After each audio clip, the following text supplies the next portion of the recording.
শুভ সন্ধ্যা বন্ধুরা। আজ হলো 5 জানুয়ারি সোমবার। আজকের সন্ধ্যার বিশেষ বিশেষ খবর হলো আগামী বিধানসভা নির্বাচনে 116 নম্বর কাটিগুড়া বিধানসভা আসনে শাসক বিজেপি দলের প্রার্থী হিসাবে জেলা বিজেপি কার্যালয় থেকে গুয়াহাটিতে পাঠানো হয়েছে 6 জনের নাম। এদের মধ্যে রয়েছেন জেলা বিজেপির সহ সভাপতি বিপ্লব কান্তি পাল, কালাইন ব্লক মণ্ডল বিজেপি সভাপতি নিত্যগোপাল দাস, প্রাক্তন বিধায়ক অমরচাঁদ জৈন, জেলা বিজেপি কিষাণ মোর্চার সহ কোষাধ্যক্ষ অনিতা চৌধুরী, বরিষ্ঠ বিজেপি কর্মকর্তা সুখেন্দু কর এবং উত্তর করিমগঞ্জের বিধায়ক কমলাক্ষ দেব পুরকায়স্থ। এদের মধ্যে প্রথম 5 জন আনুষ্ঠানিকভাবে জেলা বিজেপির কাছে নিজেদের বায়োডাটা সহ কাটিগুড়া আসনে বিধায়ক পদপ্রার্থী হিসাবে নিজেদের দাবিপত্র কাছাড় জেলা বিজেপির সভাপতির কাছে পেশ করলেও উত্তর করিমগঞ্জের কংগ্রেসি বিধায়কের নাম অন্তর্ভুক্ত করা হয়েছে গুয়াহাটির নির্দেশে। বিজেপির এক সূত্র থেকে জানা গেছে, কাটিগুড়া বিধানসভা কেন্দ্রে বিজেপি প্রার্থী হিসাবে যে তালিকা গুয়াহাটিতে পাঠানো হয়েছে তাতে প্রথম নাম রয়েছে জেলা বিজেপির সহসভাপতি বিপ্লব কান্তি পালের।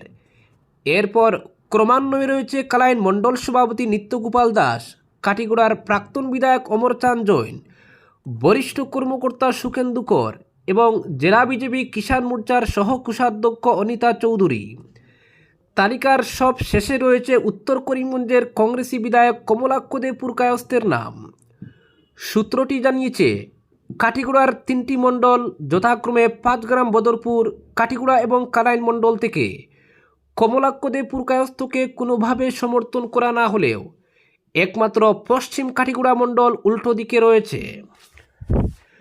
সূত্রটির মতে, কমলাক্ষবাবু এখন পর্যন্ত আনুষ্ঠানিকভাবে কংগ্রেস ছেড়ে বিজেপিতে যোগ দেননি। আদতে তাকে বিজেপিতে যোগ দেওয়ানো হবে কিনা অথবা যোগ দিলেও কবে হবে তার কোনো নিশ্চয়তা নেই। এমতাবস্থায় একজন অবিজেপিকে দলীয় টিকিট দেওয়ার ক্ষেত্রে কী কী বাধা নিষেধ রয়েছে তাও দেখার বিষয়। সূত্রটি আরও জানিয়েছে, কমলাক্ষ এতদিন মুখ্যমন্ত্রী হিমন্ত বিশ্ব শর্মার দোহাই দিয়ে কাটিগুড়ায় নানা উন্নয়নমূলক কাজকর্ম করলেও দলীয় টিকিট প্রাপ্তির ক্ষেত্রে যেসব কাজকর্ম করার প্রয়োজন রয়েছে তা কমলাক্ষ করতে পারেননি। বলা যায় তিনি সংগঠনের কর্মীদের সঙ্গে নিয়ে চলতে পারেননি। তবে কমলাক্ষ দেব পুরকায়স্থ কাটিগুড়া এলাকায় এসে আলাদা একটি গ্রুপ তৈরি করে ফেলেছেন, যারা পুরোপুরি তার পক্ষে সোশ্যাল মিডিয়ায় প্রচার করে চলেছে। অন্যদিকে ডিলিমিটেশনের পর কাটিগুড়ায় হিন্দু ভোট প্রায় 45,000-এর মতো বাড়লেও প্রার্থিত্ব কেন্দ্রিক মতানৈক্যের জেরে এবারেও কাটিগুড়া আসন শাসক দলের হাতছাড়া হবার সম্ভাবনা রয়েছে। যেভাবে গত 2021 সালে প্রাক্তন মন্ত্রী গৌতম রায়কে টিকিট দিয়ে সিট হারানো হয়েছিল, বর্তমানে কাটিগুড়ায় বিজেপি দলের কর্মীদের মধ্যে ভূমিপুত্র বনাম বহিরাগত প্রার্থী হিসেবে দ্বন্দ্ব চরমে উঠেছে। এমতাবস্থায় উত্তর করিমগঞ্জের বিধায়ক কমলাক্ষ দেব পুরকায়স্থের নাম যদি রাজ্য বিজেপির আদেশে কাটিগুড়ার তালিকায় সন্নিবিষ্ট করা হয় তবে সংগঠনের ভিতরে আগামীতে বিরাট কুন্দল দেখা দিতে পারে বলে ধারণা করছেন রাজনৈতিক তথ্যবিজ্ঞ মহল। অপরদিকে বিজেপিকেই সমর্থনের অঙ্গীকার পাতারকান্দির মৎস্যজীবী সম্প্রদায়ের। 2026-এর বিধানসভা নির্বাচনকে সামনে রেখে পাতারকান্দি বিধানসভা কেন্দ্রের রাজনৈতিক প্রেক্ষাপট এখন সরগরম। বিশেষ করে লুয়াইরপুয়া জিপির 10 নম্বর ওয়ার্ডের সংখ্যালঘু মৎস্যজীবী সম্প্রদায়ের বাসিন্দারা এবার একযোগে ভারতীয় জনতা পার্টির প্রতি পূর্ণ সমর্থন ব্যক্ত করেছেন। রবিবার যোগীচূড়ার আসাদ আলীর বাড়িতে আয়োজিত এক আলোচনা সভায় স্থানীয় সংখ্যালঘু জনগণের ব্যাপক উপস্থিতি পরিলক্ষিত হয়। প্রবীণ বিজেপি কর্মী ও প্রাক্তন বুথ সভাপতি মজির উদ্দিনের সভাপতিত্বে অনুষ্ঠিত এই সভায় গ্রামের শতাধিক মহিলা পুরুষ অংশ নেন। সভায় উপস্থিত সাধারণ মানুষ বর্তমান সরকারের আমলে তাদের জীবনযাত্রার আমূল পরিবর্তনের কথা তুলে ধরেন। তাদের বক্তব্যে উঠে আসে পূর্বতন সরকারের অবহেলার কথা। তারা বলেন, এক সময় যোগাযোগ বিচ্ছিন্ন ওই পাহাড়ি জনপদে উন্নয়নের আলো পৌঁছায়নি। 2016 সালে বিধায়ক হিসেবে কৃষ্ণেন্দু পাল নির্বাচিত হওয়ার পর গ্রামীণ রাস্তাঘাট পাকা হয়েছে এবং প্রতিটি ঘরে পৌঁছেছে বিদ্যুৎ সংযোগ। পানীয় জলের সুব্যবস্থা এবং রেশন কার্ডের মাধ্যমে সাশ্রয়ী মূল্যে চাল, ডাল, লবণ ও চিনির নিয়মিত সরবরাহ গ্রামীণ অর্থনীতির চিত্র বদলে দিয়েছে। উপস্থিত মহিলারা অরুণোদয় প্রকল্পের সুবিধা পাওয়ায় মুখ্যমন্ত্রী হিমন্ত বিশ্ব শর্মা এবং স্থানীয় বিধায়ক তথা বর্তমান মন্ত্রী কৃষ্ণেন্দু পালের প্রতি গভীর কৃতজ্ঞতা প্রকাশ করেন। অপরদিকে গৌহাটি হাইকোর্টের নতুন ভবন নির্মাণের পথে আরেক ধাপ এগোলো আসাম সরকার।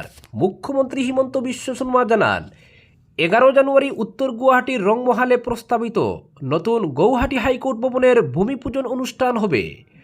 ভূমিপূজনের দুদিনের মধ্যেই নির্মাণ কাজ শুরু হয়ে যাবে বলেও তিনি জানান।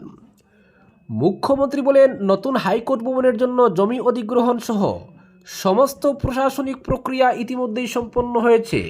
এখন কাজ শুরুর জন্য আর কোনো বাধা নেই। প্রস্তাবিত নতুন বিচারালয় কমপ্লেক্সটি দেশের অন্যতম বৃহৎ হবে। উত্তর গুয়াহাটিতে অবস্থিত প্রায় 129 বিঘা জমির উপর এই বিশাল প্রকল্প গড়ে তোলা হবে। মুখ্যমন্ত্রী এ নিয়ে বলেছিলেন, এত বড় জমির উপর অবস্থিত হাইকোর্ট সম্ভবত দেশে আর নেই। এটি আসামের জন্য একটি বড় ও সুন্দর প্রকল্প হতে চলেছে। অপরদিকে গৌরব গগৈ গুরুত্ব দিচ্ছেন ভেবেই ভালো লাগছে বললেন মুখ্যমন্ত্রী হিমন্ত। 26-এর নির্বাচনে জনগণ বনাম রাজার লড়াই হবে। প্রদেশ কংগ্রেস সভাপতি গৌরব গগৈর কটাক্ষের জবাব দিলেন এবার মুখ্যমন্ত্রী হিমন্ত বিশ্ব শর্মা। সাংবাদিকদের মুখ্যমন্ত্রী বেশ কটাক্ষ করে বলেন, গৌরব রাজার পরিবারের সদস্য। আমাকে যেভাবে গৌরব গুরুত্ব দিচ্ছেন সেটা ভেবেই ভালো লাগছে। নির্বাচনে আমার বিরুদ্ধে লড়াইয়ের কথা বলে আমাকে অনেক বড় নেতা হিসেবে তুলে ধরেছেন গৌরব, সেটা শুনতে ভালো লাগছে। কিন্তু বড় মানুষ বা নেতা হয়েছি সেটা আমি ভাবি না। আমি আগে যা ছিলাম এখনও একই রকম আছি। কিন্তু গৌরব দিনরাত এত কথা বলছেন, এতে আমার অহংকার না হলেই ভালো। অপরদিকে ময়নারবন ডিপোকে ঘিরে সক্রিয় তেল চুর চক্র। লাগোয়া গুসাইপুরের গুদামে অভিযান, ধৃত চালক।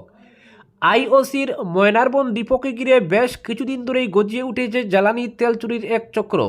শনিবার রাতে ময়নারবন্দের অদূরবর্তী গুসাইপুর দ্বিতীয় খণ্ডে এক গুদামে এই চক্রের মাফিয়ারা ট্যাঙ্কার থেকে ডিজেল চুরির সময় অভিযান চালায় পুলিশ।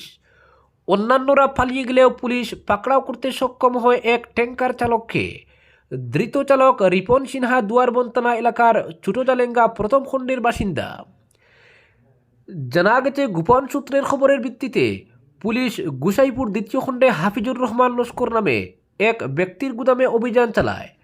তখন ওই গুদামে পাইপ দিয়ে ট্যাঙ্কার থেকে ড্রামে ডিজেল ভরা হচ্ছিল। যে ট্যাঙ্কার থেকে ড্রামে ডিজেল আনলোড করা হচ্ছিল সেই ট্যাঙ্কারের চালক দেবাজির বাসিন্দা অনুপ সিং। অনুপ সহ ডিজেল চুরিতে ব্যস্ত অন্যান্যরা পুলিশ দেখে পালিয়ে যায়। আর ধৃত রিপন সিনহার ট্যাঙ্কার দাঁড় করানো ছিল সেখানে। উদ্দেশ্য ছিল অনুপের ট্যাঙ্কার থেকে ডিজেল বের করার পর রিপনের ট্যাঙ্কার থেকে একইভাবে বের করা হবে ডিজেল।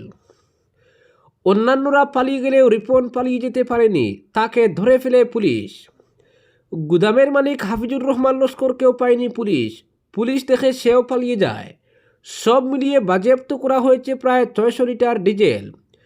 ঘটনাস্থলে যে দুটি ট্যাঙ্কার পাওয়া গেছে সেই ট্যাঙ্কার দুটিতে মণিপুরে নিয়ে যাওয়ার জন্য ডিজেল লোড করা হয়েছিল ডিপো থেকে। ময়নারবন ডিপোকে ঘিরে জ্বালানি তেল চুরির এক বড়সড় চক্র বেশ কিছুদিন ধরেই সক্রিয়। কয়েকজন মাফিয়া মিলে গড়ে তুলেছে এই চক্র। ট্যাঙ্কার চালকদের সঙ্গে মিলে এই মাফিয়ারা প্রতিদিনই চুরি করে থাকে হাজার হাজার লিটার জ্বালানি তেল। অপরদিকে বিধানসভা নির্বাচনের জন্য প্রস্তুত এআইইউডিএফ। হাইলাকান্দির 2টি বিধানসভা আসনে প্রার্থী দেবে দল। এক সাংবাদিক সম্মেলন ডেকে একথা জানান এআইইউডিএফের হাইলাকান্দি জেলা সভাপতি আফজল হোসেন লস্কর। বলেন, বিধানসভা নির্বাচনকে সামনে রেখে দলের যুব ফ্রন্ট এবং ছাত্র ফ্রন্টের হাইলাকান্দি জেলা কমিটি অনুমোদন লাভ করেছে।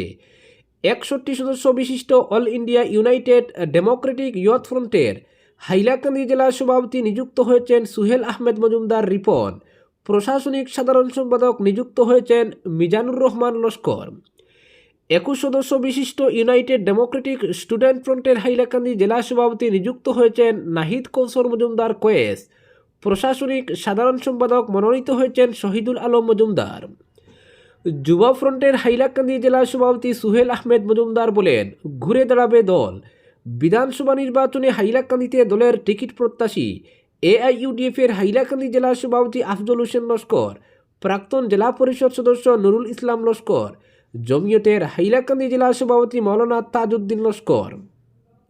কংগ্রেস বিজেপি দলের সমালোচনা করে তিনি বলেন, রাজ্যে উচ্ছেদের জন্য দায়ী কংগ্রেস। ক্ষমতায় থাকার সময় কংগ্রেস দল বনাঞ্চলে ভূমিহীন মানুষকে পাট্টা না দিয়ে সমস্যা জিইয়ে রেখেছে। উচ্ছেদের আগে পুনর্বাসন দেওয়ার দাবি জানিয়েছে এআইইউডিএফ। যুব ফ্রন্টের হাইলাকান্দি জেলা সভাপতি রিপন মজুমদার বলেন, দলের চেয়ে ব্যক্তি বড় নয়। যে সময় এআইইউডিএফ দলের কোনো বিধায়ক ছিলেন না, এ সময় দলে যোগ দিয়ে হাইলাকান্দিতে 3 জন বিধায়ক নির্বাচিত হয়েছেন। হাইলাকান্দিতে দলের বিধায়কদের কাজকর্মে এআইইউডিএফ দলের ভাবমূর্তি বিনষ্ট। অতীতেও দলের বিপর্যয় এসেছে, বিপর্যয় থেকে ঘুরে দাঁড়িয়েছে দল, এবারও দল ঘুরে দাঁড়াবে, এই দাবি করেন এআইইউডিএফ দলের কর্মকর্তারা। আজকের বিশেষ সংবাদ এখানেই সমাপ্ত।